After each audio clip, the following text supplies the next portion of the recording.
more excited and more nervous meeting her than going on stage at the Apollo Theater. Even at the peak of his fame, when that smooth crooner voice filled Vegas lounges and his laughter echoed across the Dean Martin show, few realized how meticulously Dean Martin navigated fame and how profoundly events after his passing would reverberate through his legacy.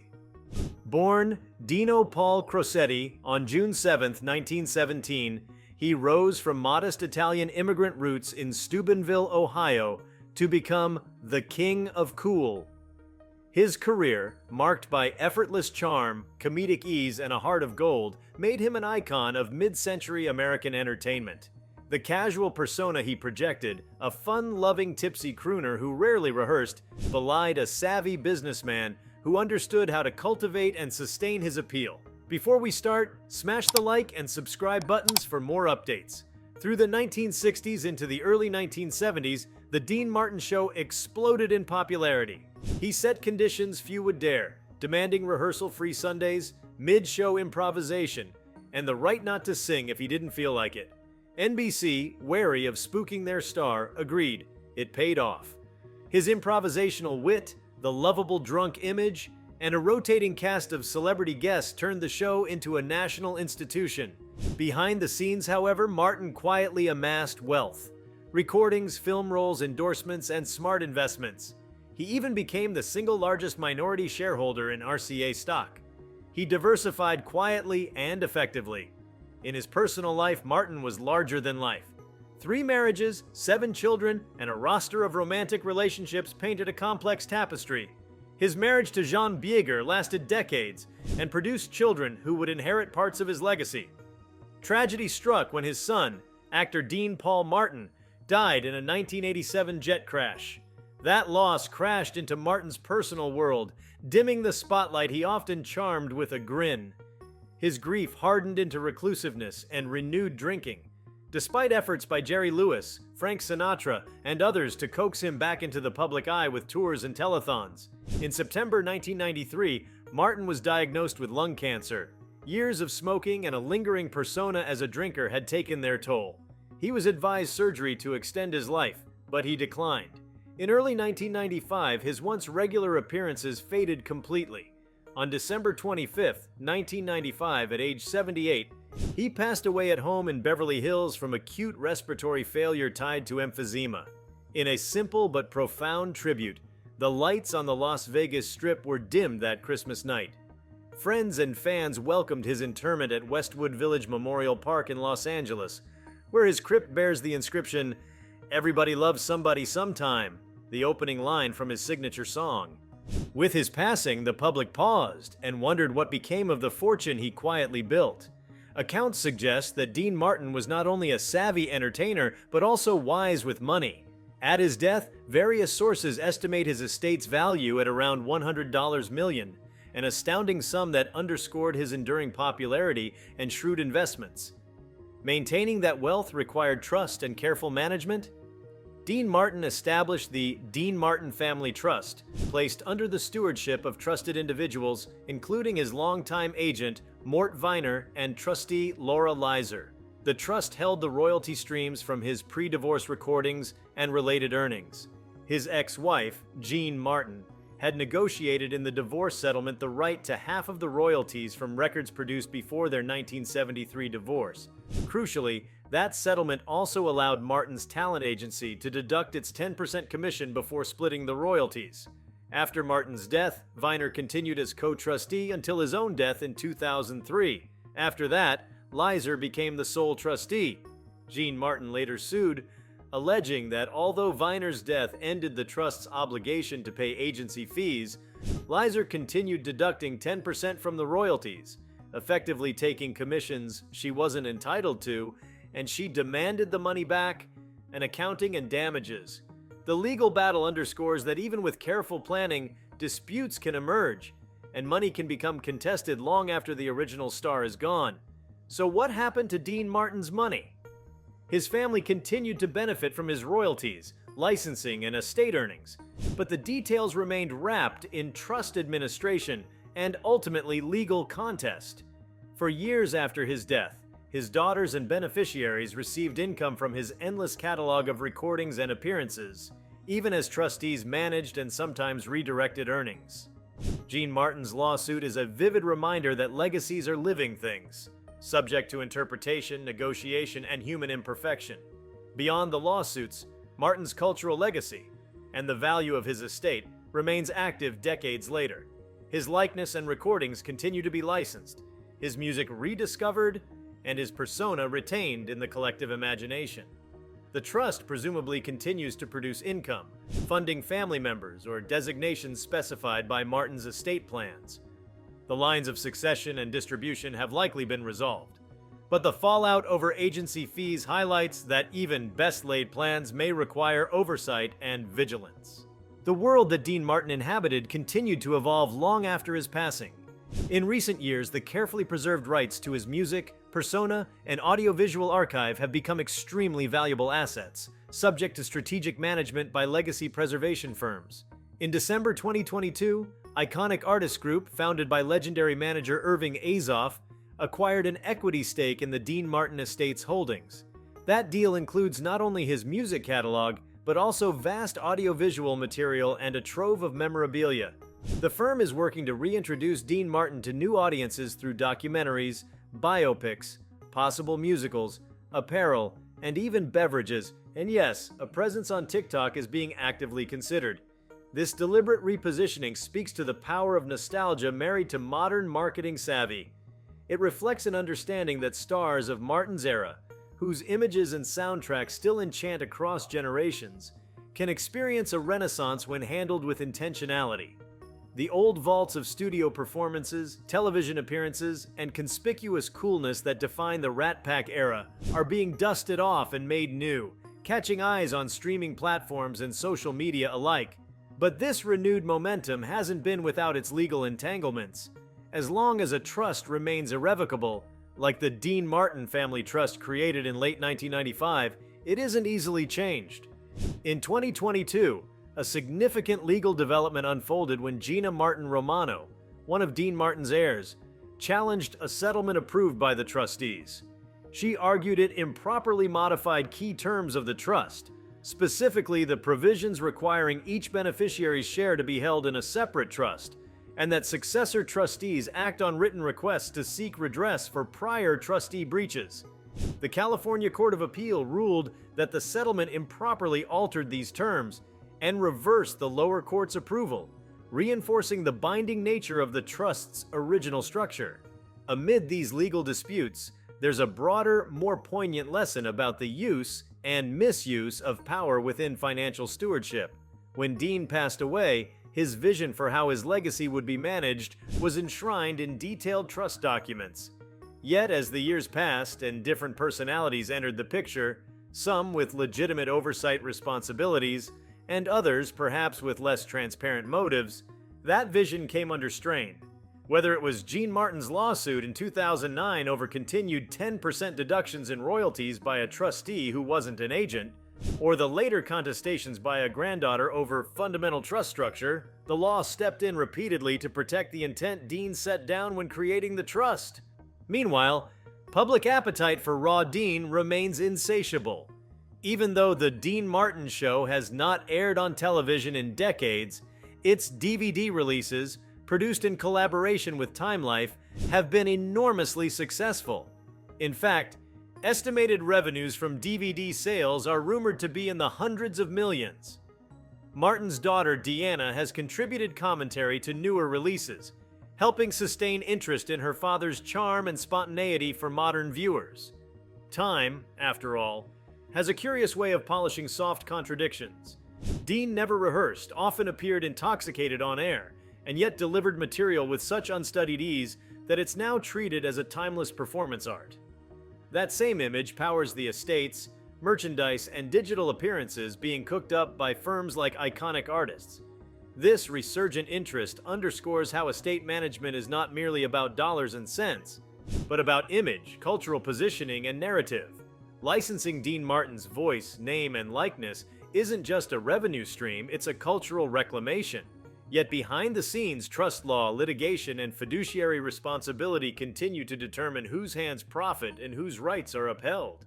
What's striking is how Dean Martin's life, career, and posthumous legacy reflect a larger American phenomenon: the crafting and preservation of celebrity across time. From the smoky stages of Vegas to the curated algorithms of TikTok, the identity of Dean Martin is being reimagined and monetized in ways he likely never foresaw. Some of his descendants benefit, some dispute payouts, and others simply watch as a legend evolves beyond mortality. The story of Dean Martin's estate is, in many ways, a microcosm of the entertainment industry's shifting paradigm. In the analog age, revenue came from performances, records, and TV appearances. In the digital age, those older assets become evergreen points of monetization, prompting engineering from savvy estate managers. Legacy firms now strike deals for commodification: documentaries, biopics, lifestyle brands, all earning royalties and fueling renewed fan interest. Yet every transaction must reckon with the artist's original directives, which don't vanish with his death. Dean's own life offers a poetic contrast to all this: effortless charm masking deep business acumen, an offhanded stage persona paired with carefully negotiated contracts, and a dazzling showman whose estate would become a battleground decades later. The popularity of King of Cool remains intact, even as the machinations of agents and attorneys complicate how value is gleaned from that brand. And in the undercurrent of all this renewal, legal conflict and commercial opportunity lies an enduring question. When a life becomes a legacy, who controls the narrative, and who profits when that narrative is traded? Even beyond the formal legal wranglings and lofty estate negotiations, the legacy of Dean Martin has made surprising detours into unexpected cultural spaces. In recent years, his music has surfaced in streaming playlists oriented toward both nostalgia and zeitgeist aesthetics. That's Amore, Everybody Loves Somebody, and Ain't That a Kick in the Head continue to appear on mood-based playlists like Oldies But Goldies, Sunday Morning Coffee, and even ironically curated Vintage Chill, where algorithms mix them with lo-fi hip-hop beats and indie alternative tracks. This unexpected collision of Rat Pack crooning with soothing backgrounds underscores the timeless versatility of his voice and illustrates the unpredictable pathways through which his estate captures new listeners. Meanwhile, Dean Martin's persona has become something of a kitschy cultural shorthand. Vinyl cover art, cafe decor, and retro-themed signage across the globe often feature his likeness, whether in France's nostalgic bistros, thrift shops in Tokyo, or barbershops in Buenos Aires. His image has long ceased being exclusively tied to formal media licensing. It operates more as a public domain-like iconography, embedded in collective memory. This democratization of his image resonates with what media scholars call icon drift, where a figure's visual and symbolic value drifts beyond intended licensing and into everyday appropriation, sometimes complicating the estate's efforts to rein in unauthorized usage. That drift also shapes the legal terrain around his brand. On one level, it invites litigation when commercial entities use his likeness without authorization, but paradoxically, it also cultivates brand familiarity that benefits the estate's official merchandising.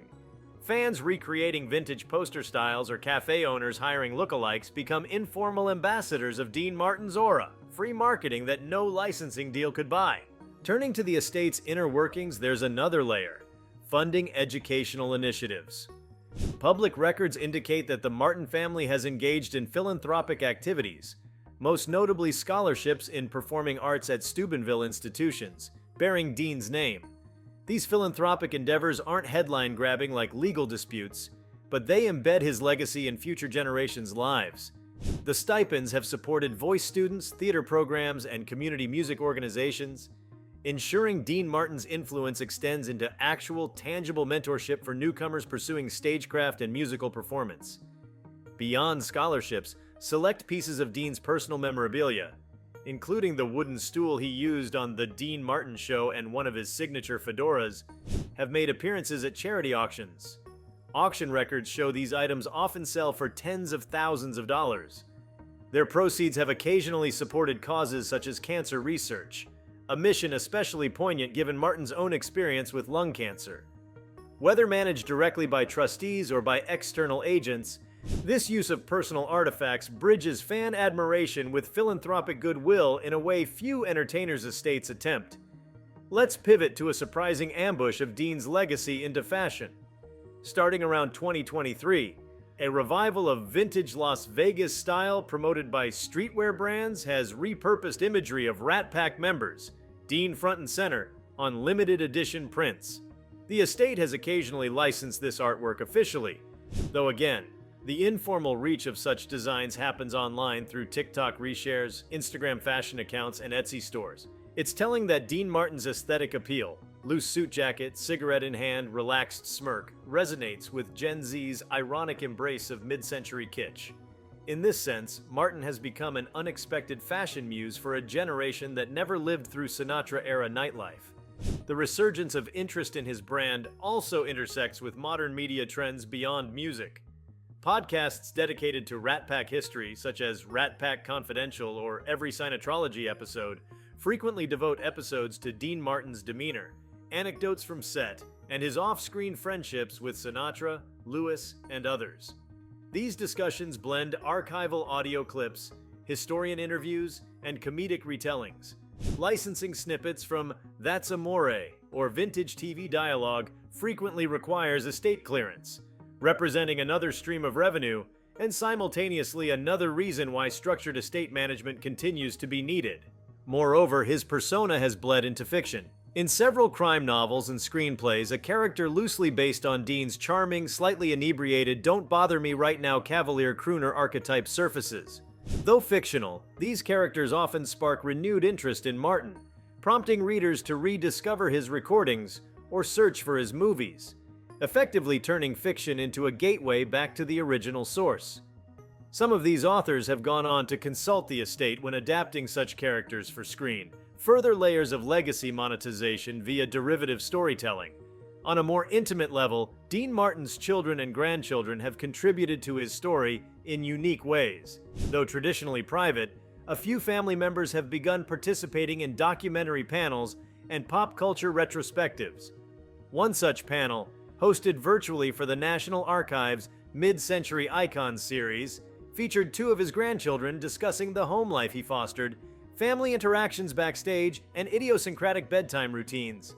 Their recollections added warmth to the stoic, on-stage persona, showing a man devoted to family, fond of one last 5-minute story before bed, and prone to teasing his kids with off-key singing attempts. Those personal remembrances, capturing the humanity behind the legend, reinforce why estate lines must balance commercial licensing with protecting familial narratives from being overshadowed or sensationalized. Meanwhile, streaming platforms have quietly been incorporating Dean Martin's content. Not all of his original specials are freely available. Many are only partially included in curated collections like classic TV variety shows, but licensing deals continue to be negotiated. In some regions, a limited number of episodes of The Dean Martin Show have appeared on free ad-supported streaming services, fast channels, offering short clips sponsored by nostalgic brands. These deals are complex. Regional rights, advertiser fees, and royalty splits governed by the trust agreements. Each distribution format, from physical box sets to streaming snippets, requires meticulous accounting to ensure beneficiaries receive their rightful share. A minor but telling detail. A single 6-second spot featured on a streaming promo for Iconic TV paid royalties back to the trust. Proof that even micro-appearances generate value when scaled. Looking at future possibilities, the estate is exploring immersive experiences. Trade industry reports show that around 2024, conversations were underway for a Dean Martin-themed bar at a nostalgia park, featuring vintage lounge decor, live performers channeling Martin's style, and interactive displays playing his shows. While plans remain in conceptual stages, the potential exists to monetize the Martin brand through experiential venues, turning abstract nostalgia into a physical, profitable environment. If realized, these branded venues could expand beyond one location, prompting satellite attractions in themed hotels or airports. Such ventures, though speculative, signal the evolving directions legacy estates pursue in the 21st century. In a similar vein, consider augmented reality AR. The artist hologram industry is growing. virtually resurrecting performers like Tupac or Michael Jackson at concerts. Although Dean Martin may not headline stadium shows, smaller-scale, club-style hologram performances in Vegas lounges are technically feasible. Imagine patrons wearing AR glasses to overlay a mini hologram of the King of Cool into their real-world surroundings. If conceived carefully, it could be a tasteful revival rather than gimmicky, to reintroduce Martin's suave presence to new audiences while preserving the elegance of his brand. Yet this raises deep ethical considerations about representation, consent, and respecting posthumous artistry. It would demand collaboration between technologists, trustees, and perhaps descendants to ensure any hologram reflects his style and voice without distortion. Switching gears, it's worth noting how Dean Martin's films have continued to circulate. His classic roles, such as in Rio Bravo 1959, Ocean's 11 1960, and Some Came Running 1958, have been restored and re-released in high definition, including 4K Blu-ray editions in collections devoted to westerns, Capra-inspired dramas, and Rat Pack ensemble movies. These restored editions are not just artistic endeavors, they serve as tangible reminders that his acting craft remains commercially viable decades later. The estates and rights holders often collaborate with major studios to certify quality, package bonus features, and authorize commentary tracks. Such releases cater to cinephiles and collectors, generating modest but reliable revenue streams. And then there's everyday life. Dean Martin's iconic name tempts entrepreneurs. In the early 2020s, a boutique coffee roasting company in Nashville launched a King of Cool espresso blend, featuring a stylized silhouette of a fedora-wearing crooner, which appears reminiscent of, if not explicitly meant to evoke, Dean Martin. The company initially marketed it with playful taglines like, "Sip like a Rat Pack icon." The Martin estate, through counsel, sent a friendly cease and desist, prompting the company to redesign and rename the blend without pursuing further legal action. This incident illustrates how iconic names carry commercial weight, even when meant in jest, and how estate enforcement can often be measured, aiming to protect brand identity rather than stifle small entrepreneurs. Richly textured excerpts from unpublished letters and notes have also emerged in recent years thanks to estate-curated projects. A small number of Martin's personal letters, written during World War II, to his mother, or to close friends, were displayed in special museum exhibitions dedicated to mid-century performers. These writings reveal touches of personality unmatched by polished public personas, expressions of homesickness during tours, jokes about the absurdity of showbiz, affectionate scrawls referencing his children. Such tactile remnants have been turned into limited-run exhibit booklets, sold in museum gift shops, with proceeds going back into preservation funds. In a sense, these deeply human objects remind us that even as the Martin legacy is commercialized, it still belongs to a man who laughed with friends, worried about bills, and loved his family.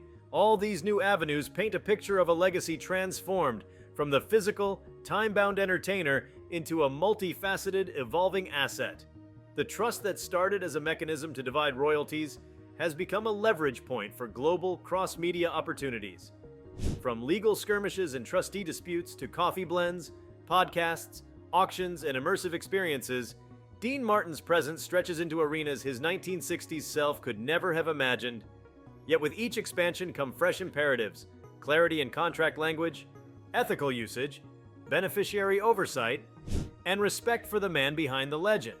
The more his image is used, the more critical become the decisions surrounding licensing terms, trustee transparency, and the balance between profit and preservation.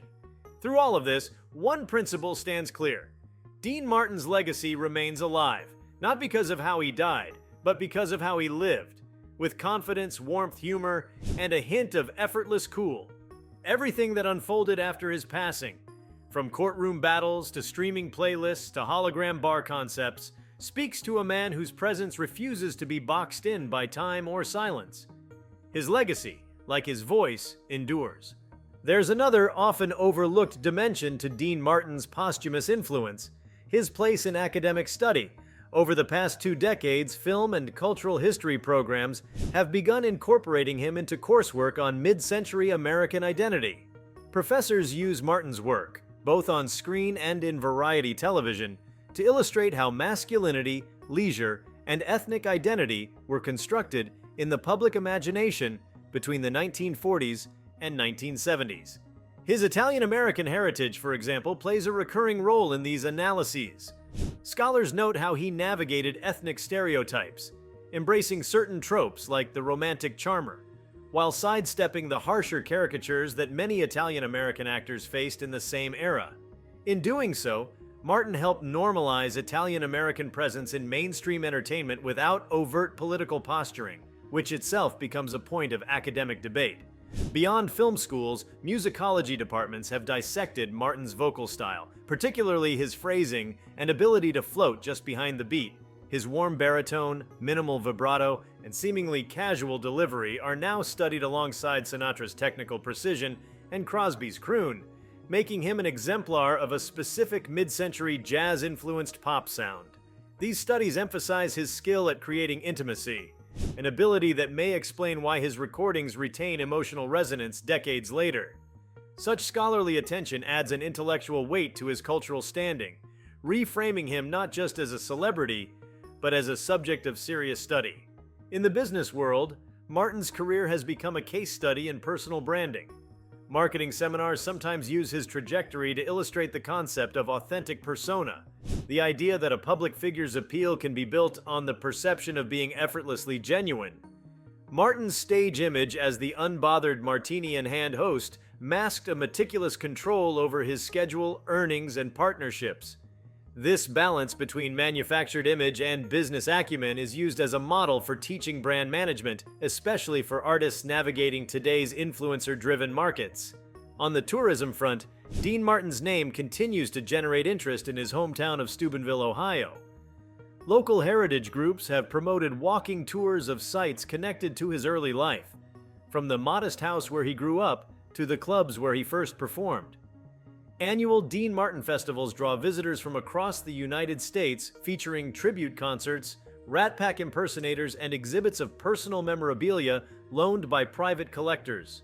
These events not only boost the local economy, but also serve as living commemorations that keep his story active in public consciousness. The archival side of his legacy has also seen notable developments. Large collections of production stills, show scripts, and recording session notes have been digitized in recent years. Some of these archives have been made available to the public through partnerships with university libraries and entertainment history museums. For researchers, these materials provide unparalleled insight into mid-century production practices, how variety show segments were planned, how cue cards were marked for Martin's ad-libs, and how set designs reflected the style sensibilities of the 1960s. For fans, the digitized archives offer a direct connection to the behind-the-scenes world they rarely glimpsed when Martin was alive. Interestingly, Dean Martin's influence has also been felt in the culinary world. Several restaurants and bars have developed signature cocktails inspired by his image, often riffs on the classic martini, but occasionally inventive fusions named after his songs. Some venues go further, curating Rat Pack-themed menus, with dishes reflecting the mid-century Italian-American comfort food that Martin might have enjoyed. While some of these ventures have official sanction through the estate, many are independent homages that trade on the cultural currency of his name. Even sports culture has an unexpected connection. Though not known for athletic prowess himself, Martin's televised celebrity golf tournaments in the 1970s brought a certain showbiz glamour to the sport. Archival footage shows him hosting with the same relaxed humor he brought to his variety show, coaxing lighthearted banter out of pro golfers and Hollywood guests alike. These events are remembered as precursors to today's celebrity charity tournaments and highlight yet another avenue through which Martin's persona extended into different aspects of American leisure culture. In literature, Martin has been immortalized in numerous biographies, each offering a different lens on his life and personality. While some focus heavily on the Rat Pack years, others concentrate on his complex personal relationships or his solo career achievements. More recently, biographers have taken an interdisciplinary approach, weaving together cultural history, media analysis, and personal narrative to better understand the man behind the public mask. These evolving interpretations ensure that his story is continually reframed for new audiences, each generation finding fresh relevance in his experiences. The international reach of Dean Martin's work deserves attention. While his American fame is well documented, his recordings and films enjoyed substantial popularity in the UK, Australia, and parts of Asia during his lifetime. In the decades since, his music has found enthusiastic audiences in countries like Japan and Brazil, where the romance and swing of mid-century American pop still hold allure. Tribute acts in these regions often reinterpret his songs with local instrumentation or in translation, further extending his influence across cultural and linguistic boundaries. Taken together, these diverse strands, academic study, hometown tourism, archival preservation, culinary tributes, sports entertainment, literary biography, and global reinterpretations, show that Dean Martin's legacy is far from static. It is an active, evolving presence in fields as varied as scholarship, commerce, hospitality, and the arts. His image and influence continue to shift, adapting to the values and tastes of each new era while retaining the essence of the charm, humor, and warmth that made him the king of cool in the first place. If you liked this video, please give it a like and subscribe to our channel. Also, leave your comments below and tell us, what are your thoughts on Dean Martin's life? What do you think happened to his money? We want to hear from you. Thank you for watching, and see you next time.